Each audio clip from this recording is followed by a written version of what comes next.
All right, good afternoon, everyone. Happy Hanukkah. Hope you're enjoying your day so far. We're going to do a couple of Rashis from the fifth Aliyah in Miketz. If I can get it up, give me 1 second. Just to have disappeared here. Here we go. Okay. In this Aliyah, the story of Yosef and the brothers continues to go forward. In the end of the previous Aliyah, Yosef makes a condition after sort of investigating and what do you call it? Confronting the brothers in terms of their arrival in Mitzrayim. He gives them a little bit of a test to prove themselves, to show they're not spies. He says, "Bezos tibachenu chei paro im titzu mizeh ki im bevo achichem hakaton hena." The deal was, you really want to prove you're true. You really want to prove that you're not spies. So your story has to check out. You said you have one brother, it can come. You bring your brother, and that will be the proof that you're telling the truth. Shilchu mikem echad v'yikach es achichem v'atem he'asru v'yibachanu divrechem ha'emeset itchem v'im lo chei paro ki meraglim atem. You stay here in prison. You send one person back to get your brother, and that's how I'll know that you're not lying and that you're not spies. He gathers them into prison for 3 days. 3 days is sort of a special unit of time in the Torah and in Tanakh in general, in terms of thinking, in terms of weighing, in terms of making a decision.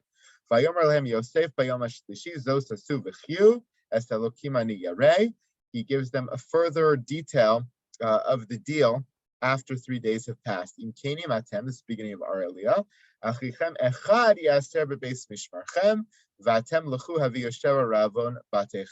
He changes the deal a little bit. Instead of saying you all need to stay here and one of you go back to get your brother, he now gives a bit of a lighter sentence after they've been in prison for 3 days.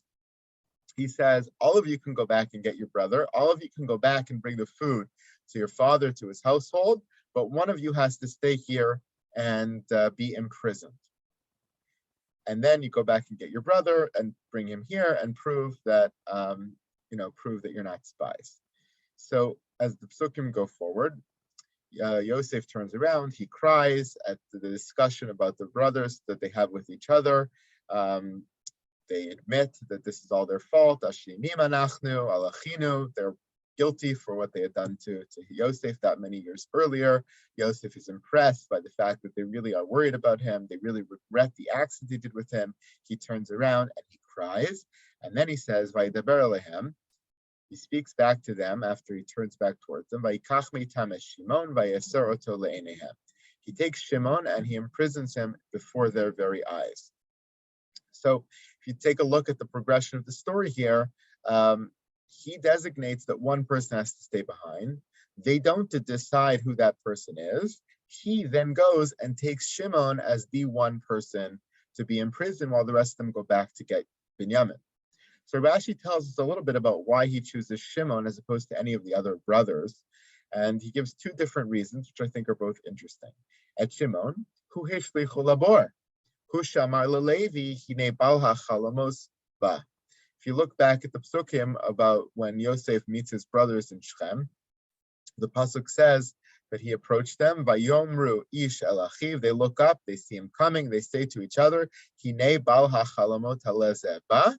Here's this dreamer coming.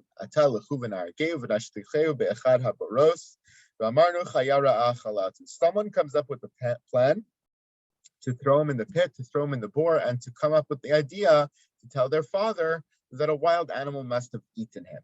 Now, the Torah doesn't explicitly say who that brother is. When one person says, or when they say to each other, it could be that everybody was saying it to each other. It could be that one person instigated that kind of phrase. Doesn't tell us.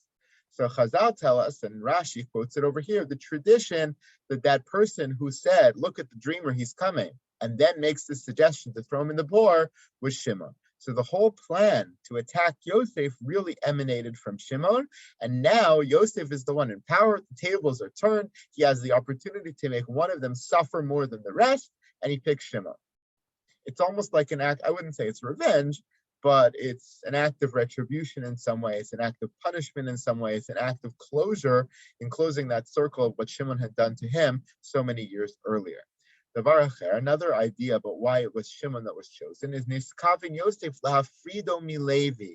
Shema yisyatzu bein shneim laharog osam. Another vein of thinking has nothing to do with Shimon's actions way back when in putting Yosef in the pit, either because that wasn't the tradition that these rabbis had, that it was Shimon who did that, or even if it was, perhaps because they didn't think Yosef would take out that kind of retribution against Shimon so many years later, especially after seeing their regret.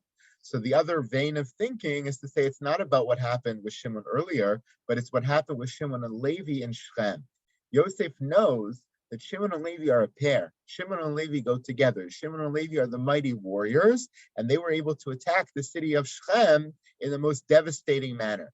And so now he should be worried for his life. He's standing there in these chambers, the prison with the brothers, and they could easily attack him. So in order to separate them, make sure they don't come to attack him, he takes Shimon away from Levi, separates the two so that they cannot be on the attack or advise each other about how to get out of this situation. He wants to make sure this plan comes to fruition.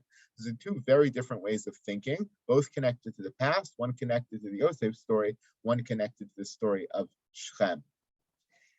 After he takes Shimon, it says he imprisoned him le'enehem. He imprisoned him in front of their eyes. It's also an interesting Rashi. V'yasorto le'enehem, lo asuro elo le'enehem. It's not just that he imprisoned him, he imprisoned them specifically before their eyes. This was all a show. It was a show meant to show something to the brother. He didn't really want to make Shimon suffer. He didn't really want to imprison Shimon. This was all a show to present to the brothers that this plan is a serious one and that he means business and that they need to go back and get their other brother. V'kevan sheyatzu, as soon as they left, Hotzio umachilo mashko, he takes him out of prison, he feeds him, he dresses him, he gives him food and water, all these other things. He treats him very, very well, despite imprisoning him. So it was all a show for the sake of the brothers. Which, by the way, if you think back to the two reasons why Rashi says he picked Shimon to begin with, it could fit with either one, but it seems to fit a little bit better with the second one, right? It's not really about retribution. If it was about retribution, he would have made Shimon suffer there in the prison. But it's about the show for the brothers and perhaps about separating him from Levi, which was accomplished by just siphoning him off from the rest of the brothers.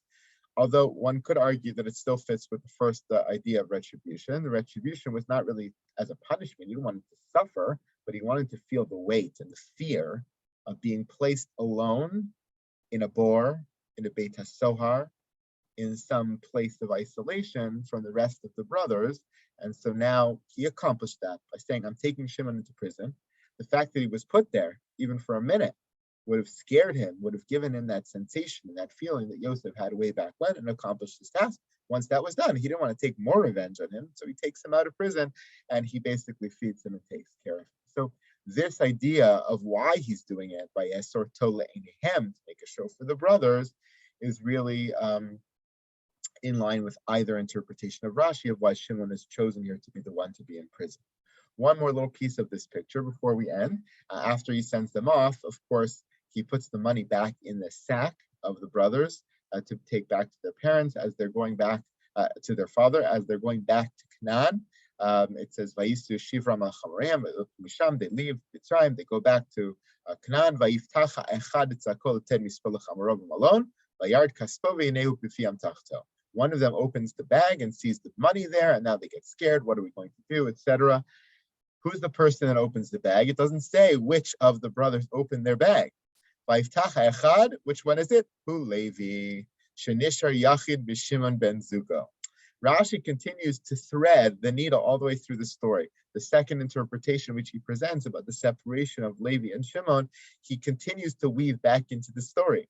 That Shimon is now in prison, he's in trouble, but they go together as a pair. They're always locked at the hip. So if something bad is happening to Shimon, something bad is going to happen to Levi.